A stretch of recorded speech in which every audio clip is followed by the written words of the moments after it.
केंद्र सरकार को ये कहना चाहता हूँ कि आप देश का माहौल खराब करने की बात कर रहे हो और उसके लिए जिम्मेदार अगर कल को कुछ होता है तो वो हमारी भारत सरकार, हमारी केंद्र सरकार होगी।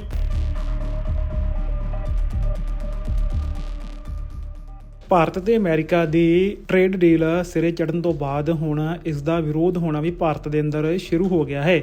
ਉੱਘੇ ਕਿਸਾਨ ਲੀਡਰ ਜਗਜੀਤ ਸਿੰਘ ਡੱਲੇਵਾਲ ਨੇ ਇਸ ਦਾ ਵਿਰੋਧ ਕੀਤਾ ਹੈ। ਉਹਨਾਂ ਨੇ ਕਿਹਾ ਕਿ ਅਮਰੀਕਾ ਦੀ ਸਰਕਾਰ ਆਪਣਾ ਇੱਕ ਟਵੀਟ ਕਰਦੀ ਹੈ ਜਿਸ ਦੇ ਵਿੱਚ ਉਹ ਕਹਿੰਦੀ ਹੈ ਕਿ ਅਮਰੀਕਾ ਨੂੰ ਆਪਣਾ ਸਮਾਨ ਵੇਚਣ ਦੀ ਹੁਣ ਭਾਰਤ ਦੀ ਮੰਡੀ ਮਿਲ ਗਈ ਹੈ, ਜਿਸ ਨਾਲ 45 ਲੱਖ ਕਰੋੜ ਦਾ ਅਮਰੀਕਾ ਨੂੰ ਫਾਇਦਾ ਹੋਵੇਗਾ। ਉਹਨਾਂ ਨੇ ਕਿਹਾ ਕਿ ਡੋਨਾਲਡ ਟਰੰਪ ਖੁੱਲ੍ਹੇਆਮ ਟਵੀਟ ਕਰਕੇ ਕਹਿ ਰਹੇ ਨੇ ਕਿ ਜੋ ਭਾਰਤ ਨਾਲ ਸਾਡੀ ਡੀਲ ਹੋਈ ਹੈ ਉਸ ਦੇ ਨਾਲ 45 ਲੱਖ ਕਰੋੜ ਰੁਪਏ ਦਾ ਅਮਰੀਕਾ ਨੂੰ ਫਾਇਦਾ ਹੋਵੇਗਾ, ਪਰ ਇਸ ਦਾ ਨੁਕਸਾਨ ਭਾਰਤ ਨੂੰ ਬਹੁਤ ਜ਼ਿਆਦਾ ਹੋਵੇਗਾ, ਜਿਸ ਨਾਲ ਭਾਰਤ ਦਾ ਸਾਰਾ ਢਾਂਚਾ ਤਹਿਸ ਨਹਿਸ ਹੋ ਜਾਵੇਗਾ।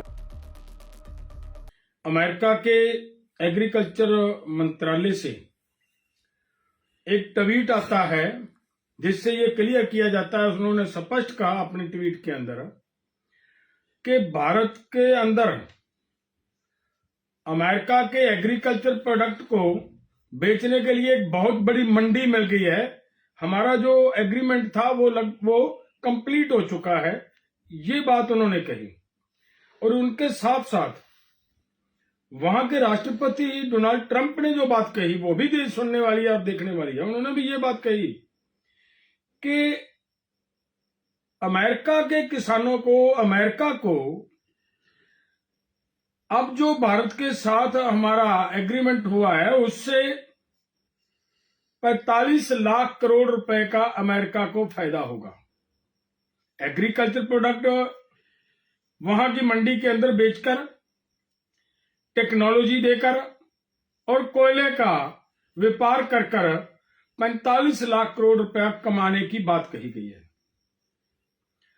और मैं ये पूछना चाह रहा हूं, हमारे माननीय प्रधानमंत्री जी कुछ समय पहले जब ये फ्री ट्रेड एग्रीमेंट करने की बात कर रहे थे, पूरा देश उसके खिलाफ बोल रहा था, उस समय इन्होंने ये बात कही कि हम किसी भी कीमत पे अमेरिका के सामने झुकेंगे नहीं, अपने किसानों के हितों के मामले में किसी तरह का कोई समझौता नहीं करेंगे, उन्होंने ये बात कही।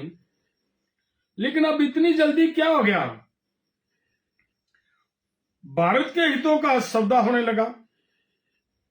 और एक बात और उसमें बड़ी इंपॉर्टेंट है, जो उन्होंने हमारे प्रधानमंत्री जी हमारे देश के लोगों को जो ये कहकर उसको प्रचार कर रहे हैं कि बहुत बड़ा फायदा हो गया, हमने टैक्स घटा लिया। देखिए, मैं पूरे देश के लोगों को और माननीय प्रधानमंत्री जी को याद दिलाना चाह रहा हूं कि पहले प्रधानमंत्री जी केवल अमेरिका से जो हमारा सामान जो अमेरिका में जा रहा था उसके ऊपर 3.5% का टैक्स था। और डोनाल्ड ट्रंप ने अपनी थानेदारी करते हुए उन्होंने वो 50% कर दिया। अब उसको घटाकर अगर 18% कर भी दिया तो ये बताएं माननीय प्रधानमंत्री जी और हमारे कृषि मंत्री जी कि भाई टैक्स घटा या 15% टैक्स बढ़ा। पहले 3.5% था, अब 18% लग रहा है, तो घटा थोड़ी, वो तो बड़ा है। दूसरी बात मैं ये भी कहना चाह रहा हूं कि देखिए, कल से आज सुबह से बहुत इस बात का बवाल खड़ा हुआ है, अपोजिशन वाले भाई भी बोल रहे हैं, वो ये कह रहे हैं कि हम पूछना चाह रहे हैं, हमने बार बार प्रश्न किया, पूछा हमारी सरकार से कि आप बताएं कि वो क्या कहा जा रहा है, अमेरिका की तरफ से कौन सा संदेश आ रहा है, वो क्या कह रहे हैं, उन्होंने क्या ट्वीट पे क्या किया। आप इस बात को स्पष्ट करें, लोगों के अंदर सामने रखें। लेकिन हमारी सरकार, हमारी केंद्र की सरकार जो बार बार ये कह रही है, बाहर जाकर बहुत बड़ी बड़ी बातें कर रहे हैं, ये कह रहे हैं कि दुनिया का सबसे बड़ा लोकतंत्र भारत है।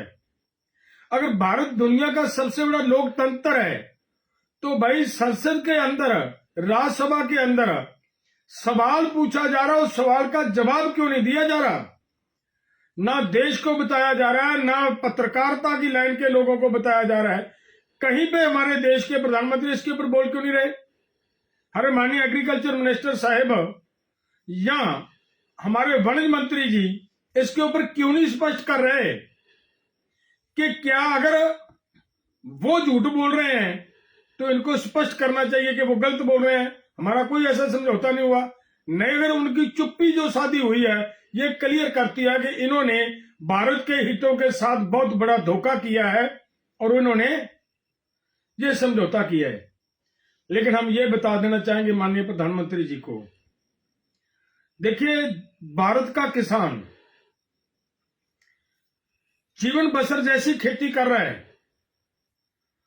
इनको कौन सी इतनी अमेरिका के किसान के समानांतर उनके पैरेलल भारत के किसान को कितनी सब्सिडी दी जा रही है और उनको कितनी सब्सिडी मिल रही है जिनके साथ आप भारत के किसानों का मुकाबला करवाने जा रहे हो। इस तरीके से भारत के किसान की बर्बादी, भारत की एग्रीकल्चर की बर्बादी करने का काम कर रहे हो आप। ये किसी कीमत में बर्दाश्त नहीं किया जाएगा।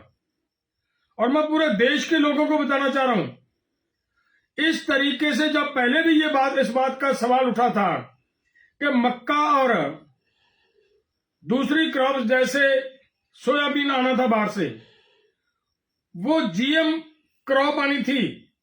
भाइयों, जीएम क्रॉप इतनी डेंजरस है, इतनी खतरनाक है, इनसे ये बताएं। ये अपने गूगल पे आप प्लीज रिसर्च करें, आप इसको सर्च कर लो, आप पता कर लो, सभी भाई उसको खोजें कि जीएम क्रॉप का मनुष्य शरीर के ऊपर और वातावरण के ऊपर क्या बैड इफेक्ट पड़ने वाला है। वो देख लो, आपको पता चल जाएगा। क्लियर कहा गया है उसमें कैंसर फैलेगा, क्लियर कहा गया है कि वातावरण को प्रभावित बहुत बुरी तरह से करेगा। क्लियर बात यह कही गई है कि यहाँ के लोगों का जो डीएनए चेंज कर दिया जाएगा, ये बात कही गई है उसमें। और हमारे प्रधानमंत्री जी पूरे देश के लोगों के लिए ये कैसा फैसला करने जा रहे हैं? तो ये मामला पूरे देश के लोगों का है, ये केवल किसानों का नहीं है। सभी भाइयों को मेरी हाथ जोड़ के विनती या निवेदन करना चाहता हूं कि कृपया इसके खिलाफ आवाज बुलंद करें, इसके खिलाफ उठकर खड़े हों और इसके खिलाफ हम बड़ा आंदोलन करके प्रधानमंत्री जी को वापस ऐसा समझौता करने से वापस मोड़े। यही मेरा सबको निवेदन है। और मैं प्रधानमंत्री जी को, हमारी केंद्र सरकार को यह कहना चाहता हूं कि आप देश का माहौल खराब करने की बात कर रहे हो और उसके लिए जिम्मेदार अगर कल को कुछ होता है तो वो हमारी भारत सरकार, हमारी केंद्र सरकार होगी।